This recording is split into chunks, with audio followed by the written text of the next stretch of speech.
So, I popped into High House Insurance to see if they could quote for my house insurance rather than using the internet. High House got a great deal. So to celebrate, I bought a posh hairdo. It made me look beautiful, gorgeous enough to become a highly paid model. I then won Celebrity Big Brother. I had an affair with an MP. Now I'm promoting a doll of me that says, "Cool blimey, you're well fit." Happy things happen when you talk face-to-face with High House Insurance. See if we can beat your home insurance quote from the internet. Find us on the High Street, Selsey, or call 606 552. Hello and a warm welcome to Manhood Internet Radio. I'm Tony Weiner, your host for this show. We start the programme as usual with Alison's review of what's on in the area, and this includes a helpful weather forecast and tide time for those of you doing outdoor activities or down on the beach, and that will be followed by an interview with Teresa White on a subject very dear to the hearts of people in the area. We will finish with our local gardening expert on what we should be doing in September. So let's get going, and it's over to Alison for a roundup of what's on in the area. Hello there and welcome once again to our weekly look at what's on in Selsey and roundabout. So first of all for this week, on Saturday the 10th of September, there's going to be a tabletop sale at St Wilfrid's Church Hall, Church Road in Selsey from 10 until 12. That's on Saturday. Also in the evening on Saturday, the Royal British Legion are having their weekly entertainment with the duo Stone and Street. So that's at the Legion on Saturday evening. Then on Sunday there's another Pagham Harbour guided walk. This time it's on the north side. They're telling us it's a gentle late summer stroll around the north side of the reserve, spotting birds, butterflies, dragonflies and so much more. That's from 10 o'clock in the morning until 1 o'clock. The cost for that is £7 per person, or as usual, slightly cheaper if you're an RSPB member, and that's at £4. Booking is essential, so you need to phone 641 508. That's 641 508. And if you're looking for slightly larger animals perhaps, what about trying Reptiler's Mobile Reptile Zoo on Sunday? That's going to be visiting the Selsey Centre from 11 o'clock in the morning until 5 o'clock. The entrance is £3 a person or £10 for a family of 4. So why not take everyone along to see and maybe to even hold one of the reptiles?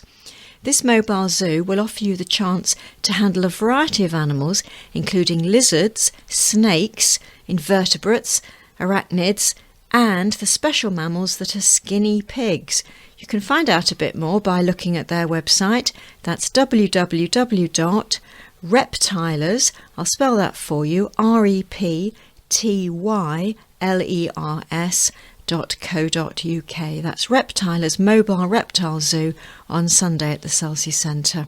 And if you'd like to take photographs of wildlife, how about going to the Wildlife Photography Workshop? This workshop will focus on photographing birds and macro photography. It's going to be held from 8:30 in the morning, lasting for approximately 8 hours, and it's at the Pagham Harbour Visitor Centre. The price for that workshop is £18 per person, or £14 if you're either an RSPB member or a BRCC member. As usual, booking is essential, so you need to phone 641 508. That's 641 508. Now, for those people who'd like to do something slightly more adventurous, how about the chance to abseil down Portsmouth's Spinnaker Tower? This will be in aid of the Checkatrade Foundation, and they're hoping to raise funds to support the Lighthouse Foundation in Nepal with its ongoing efforts to repair and build following the devastating earthquake last year in Nepal.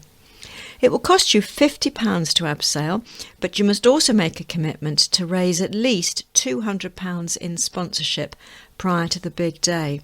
Now, spaces are limited. They can only take 40 people, so you need to get in touch if you want to join in. There are a few things that you need to bear in mind. First of all, you've got to be aged 18 or over. And if you are lucky enough to look younger than that, you will be required to produce a proof of age. You need to weigh less than 130 kilograms or 21 stone, and that's the maximum that the harnesses can take. If you don't meet either of those criteria, you will not be allowed to abseil.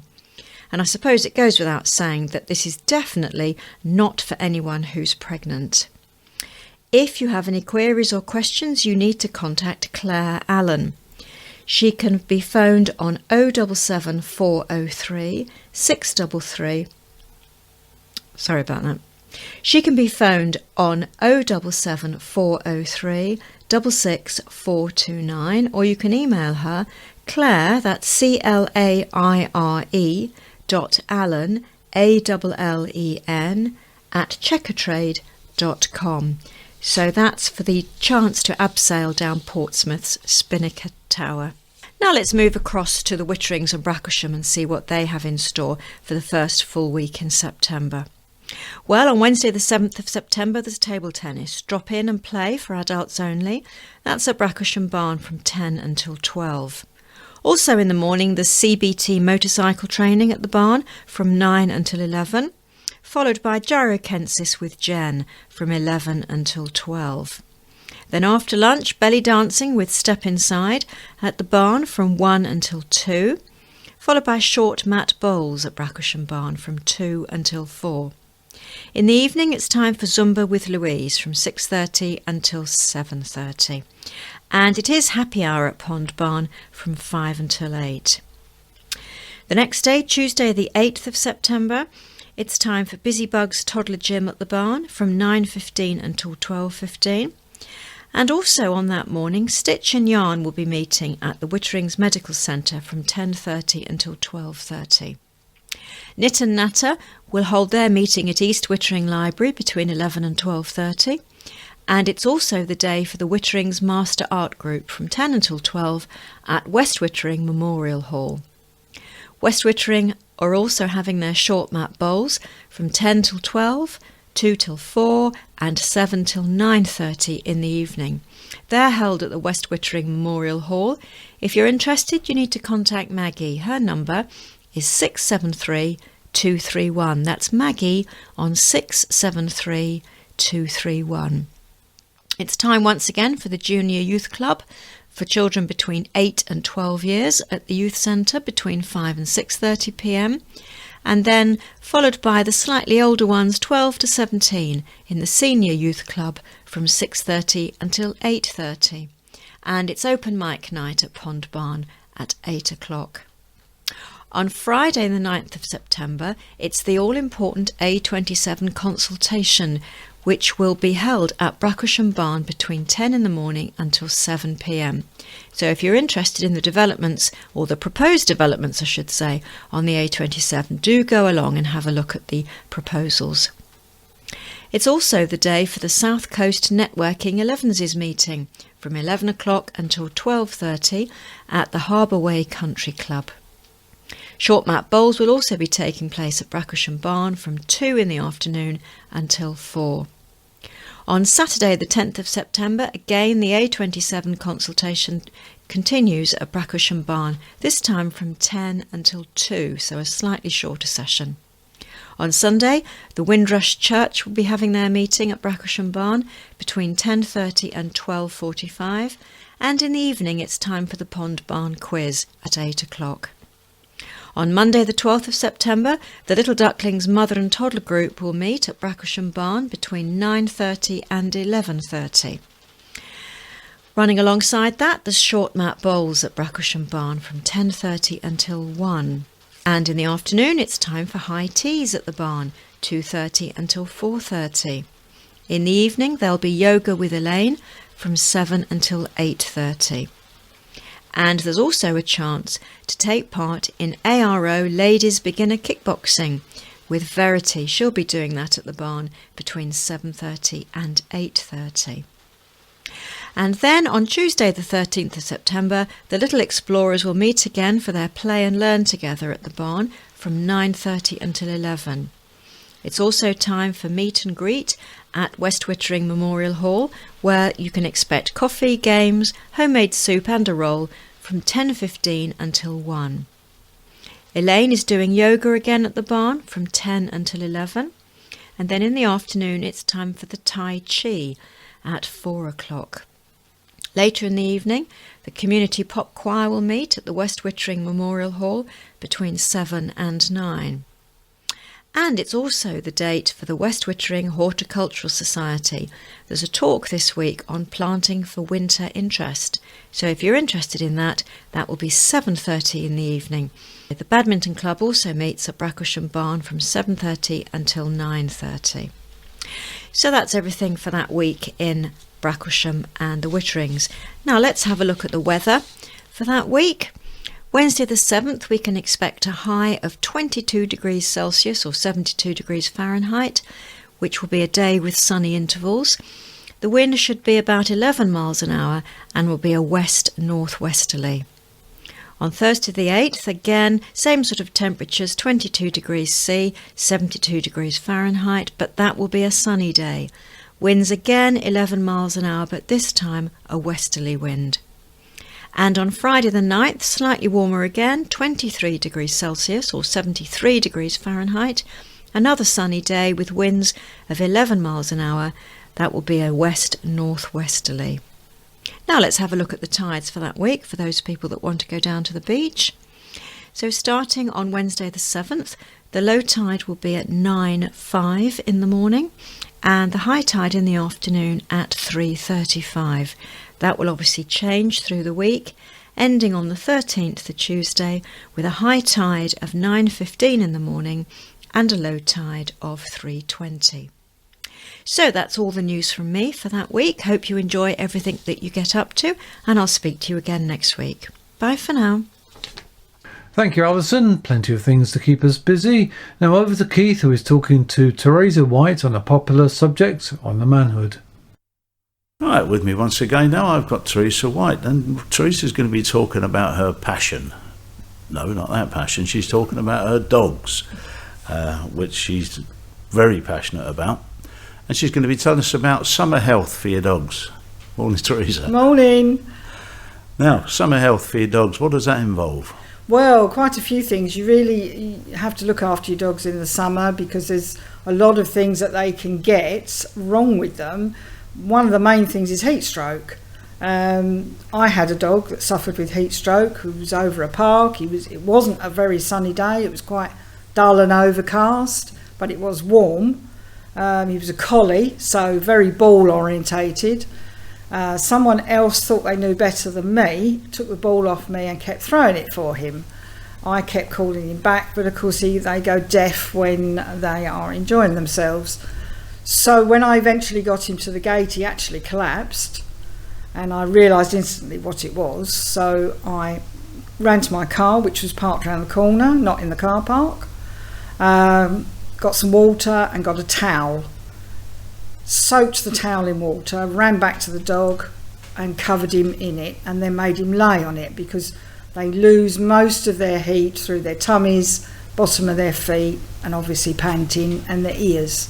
So I made sure his ears were, back, made sure he got nice and wet, which he didn't appreciate, but that was tough. I knew that was the only way I was going to get his temperature down. Don't force them to drink. If you're at home, you can put some ice cubes in front of them that they can lick, but if you try and make them drink when they're panting that much, they will choke. And just keep them cold as you possibly can. I ended up throwing him in the back of the car, soaking the back of my car with water. My husband did not appreciate me at the time, but never mind, the dog was more important. So that I could just bring his temperature down as quickly and as much as I could. Got him home, had to carry him, which wasn't easy for me, into the garden, lay him on the concrete, wet towels all round him, and just kept making them wet with a jug. I didn't hose him because that can frighten them. Just jug of water, kept putting it over him until he recovered enough that he could walk and got himself into the house somewhere cold on the lino, and I just kept him cool all day and kept him calm. I gave him batch flower remedy, which I use quite a lot on my dogs as it's natural. I put some chamomile, I made some chamomile tea, let it get cold, and tipped some of that into his water again to calm him down. And that's all you can do. If they're very, very bad and don't start to come round within an hour or two, get them to a vet as quick as you can. But of course, this time of the year we often read horror stories of people locking their dogs in the car. I mean, even worse than that, but some people lock their children in the car. Yeah. But it's more common that people are leaving their dogs in the car. Yeah. It's absolutely ridiculous. They leave the window open about an inch, and think that's going to be enough. Yeah. And of course, it's not. No, it's a metal oven on wheels, and I am very, very passionate about this. Have been known to leave very rude notes under people's windscreen wipers. I can only imagine. And I will hang about by the car until they turn up again. I will splash water over the car to try and cool it down. I couldn't tell you the number of times I got into arguments over this. And of course, a couple of years ago, there were 2 police dogs that died in the back of a handler's van. Yes. And they're supposed to know better. Yeah. And it's a dreadful, dreadful thing to come back to your car, I could imagine, and find your dog dead in the back of the car through your own stupidity. Yeah, and that's what it is. Yeah. It is stupidity. It doesn't matter how much you leave the windows down. You know, I mean, I have, even if I've been forced to leave a dog in a car while I've had to run in and get another dog, if I'm doing a round of picking up, I will leave my keys in the car, leave the car on, leave the air conditioning on. Oh, you see. You shouldn't encourage people to do that because it's illegal. It's illegal, but I have done it. When I've been. Usually, it's a private car. But of course, if you leave 2 windows open, at least you're going to get some through draft. We see it down here, and I'm sure you do in the Witterings. Yeah. You get a lot of people come down for the weekend, and they bring their dogs with them, and their dogs are on the beach. Then they want to go for lunch. Well, they don't want to take their dog for lunch, so they put them in the car. Yeah. And they leave 1 window open. Well, it's pretty much useless. But if they left 2 open... 2 would be slightly better, but even 4. If you leave 4 windows down and put a thermometer in there and see what the temperature is, I can guarantee it'll be too hot for that dog. No, I'm sure it would, yes. I'm sure. Even with a bowl of water. I mean, they used to sell the small sort of like trellis stuff that you used to wind up. Remember that? Yeah. Even that. If the car is in the sun, that dog will suffer. Yes, yeah, oh yeah. So, my advice is don't. Even, as I said, on an overcast day, it's not worth it. Use people like me, come and bring them along for a couple of hours, find a pet sitter, and there's always advertising wherever you are. If you go to the local vet, they will have the name and number of a local pet sitter, and they'll be more than willing to take your dog in for a couple of hours while you go off and enjoy yourself, or for the day if you're going out for the day, which is what I do. And also in East Wittering Village, there's Clippers down there. I can't remember what it's called, Pet Boutique, I think. And she does doggy daycare. And I noticed that the kennels down here do doggy daycare now, the one on the back roads between here and the Witterings. So, there's people that are there to help you. Do not have to leave them in a car. No. And it's as bad if you take them on the beach, because if you take them on the beach and you haven't got an umbrella, or the dog doesn't know to lay in the shade and they're in and out of the sea, they can get all sorts of things. With the sea and the sun, you get a thing called sun erysipelas, and dogs can get it as well. And it's just a result of the sun and the sea working together. So ill you can be. So, I use a lot of ice cubes in the summer. I've got a paddling pool, big one that my dogs go in, that's filled up with water. You can put a hose on if you're in the garden and just let them, don't have it on all day, obviously, but, have it on, have water play.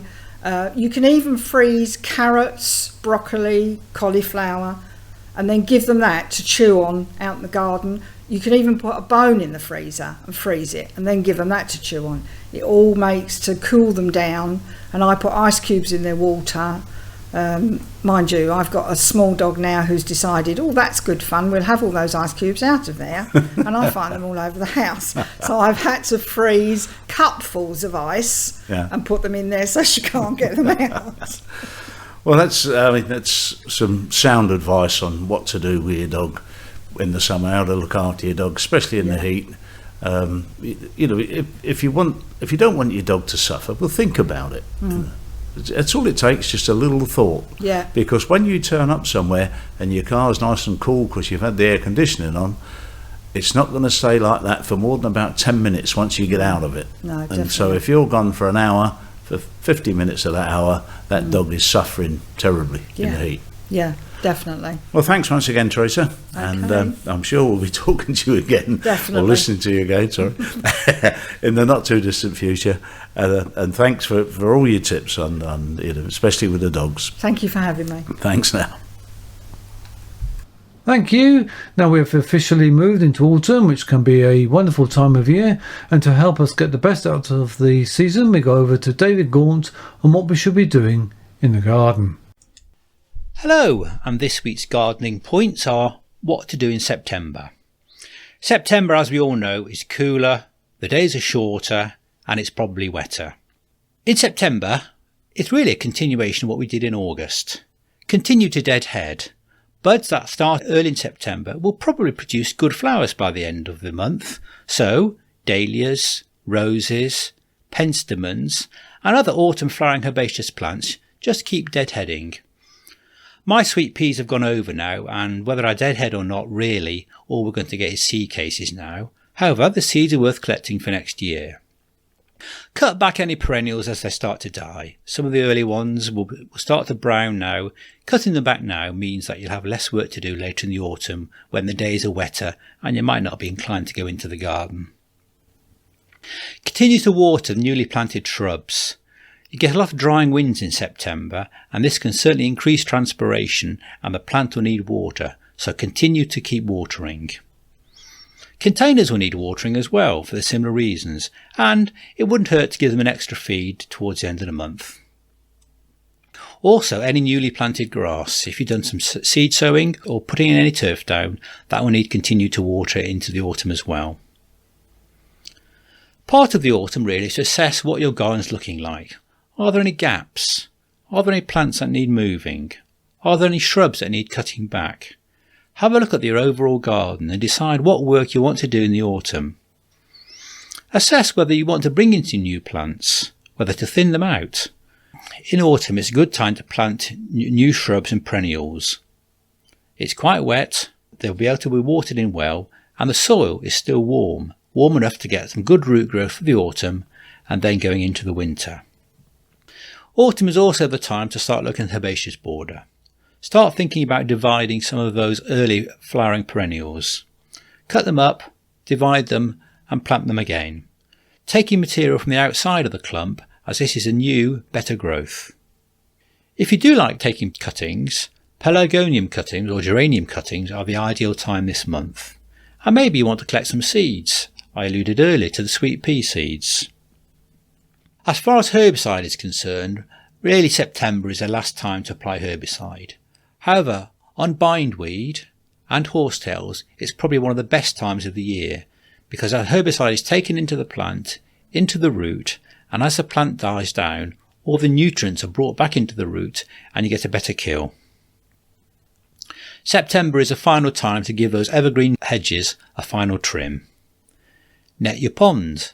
Leaf fall soon will lead to leaves falling in the pond, and if you've netted it, it'll be far easier to clean out and it'll keep the pond a lot cleaner for next year. And finally, September may be the time to do some pruning. Mock orange is probably one of the plants that may need a bit of a prune now just to keep it tidy for the autumn. Thank you.